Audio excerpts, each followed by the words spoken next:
First of all, I just have to say I'm amazed at these speeches. Normally at weddings, the speeches are like kind of boring, kind of awkward. This wedding, or this rehearsal dinner thus far, I'm very impressed. Good job, everybody. So I hope I can live up to that. Some of you may know that Katie and I have known each other a very, very long time. I think we were like 6 when we met. We were fast friends, like Katie Kale. We bonded over our love of music. I think in those days it was like New Kids on the Block or something. Yeah, it was. But then we actually didn't see each other for a really long time. It was really until we both found out that we were going to Columbia, and our mothers were still friends. And so our mothers told us we were going to Columbia. And I had this brilliant idea. Why don't we just be roommates? I mean, they're going to pair us with somebody random. I might as well be paired with a random roommate, but someone I can actually talk to over the summer and figure out like who's going to bring the TV and stuff like that. So I posed this idea, and Katie, reluctantly, I think, she did say yes. And we talked over the summer. We worked it all out. And then we show up for our first day, moving into our dorm. And I'm wearing like, I don't know, some kind of like tie-dye shirt. I have this like super short hair, and I've got a nose ring and like bell bottoms. And Katie's wearing flip-flop J. Crew, platform flip-flop J. Crew sandals, crop pants, cute little shirt, like little pearl earrings or something. And I think we just look at each other and we're like, oh god. Did we make a really big mistake here? And so yeah, we weren't really sure in the beginning. And then we also realized that we had quite opposite schedules. So Katie arranged all of her classes so that her classes started like at 9 and ended at 2. And I arranged my classes so my first class was starting at 2. And so we had a lot of kind of arrangements in our schedule to work out. And Katie, I soon learned when she went to bed, she was really nervous that she wasn't going to wake up in time for her 8:30 a.m. class, this ungodly hour. And so she would set the alarm, and she would then need to check it and make sure that it was on, and the music was like really, really loud. It was going to wake her up.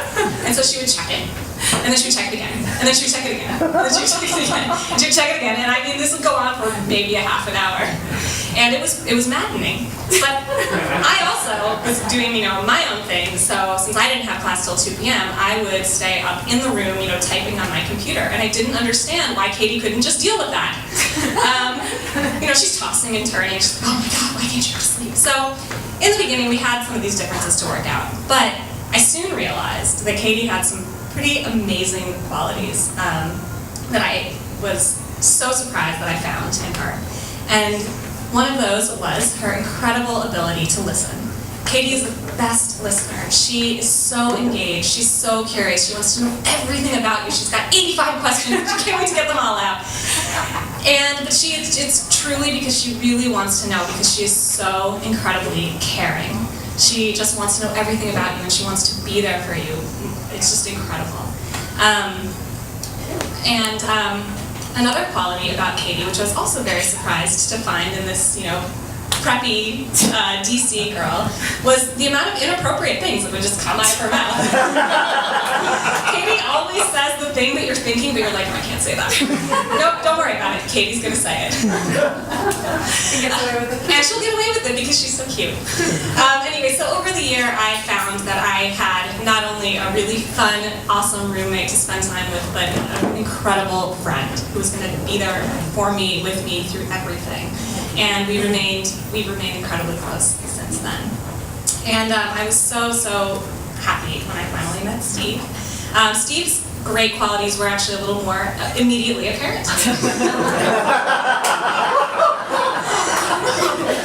One of them is his incredible kindness and his calmness in the face of everything that is Katie and all the things that make her wonderful, all these things that we mentioned.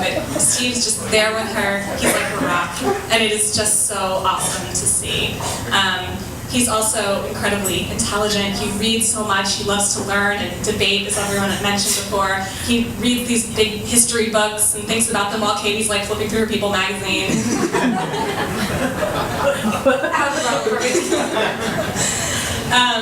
And it's just awesome to get to know him and get to engage with him in these conversations. He's also very patient with Katie's bedtime rituals, which I think these days might involve, I don't know, a lot of lunesta and a lot of like running around, worried that she's not going to fall asleep. I mean, who knows what's going on. I think it's like more of the same, probably still setting the alarm kind of stuff. But he's there through all of that, and he's just so accepting and loving. And also, I think Steve is an equally wonderful listener and a wonderful friend. And I'm so glad that you guys have found each other and you guys have somebody to listen to each other and be there for each other and be the great friends to each other that Katie has been to me all these years. So, cheers. Yeah.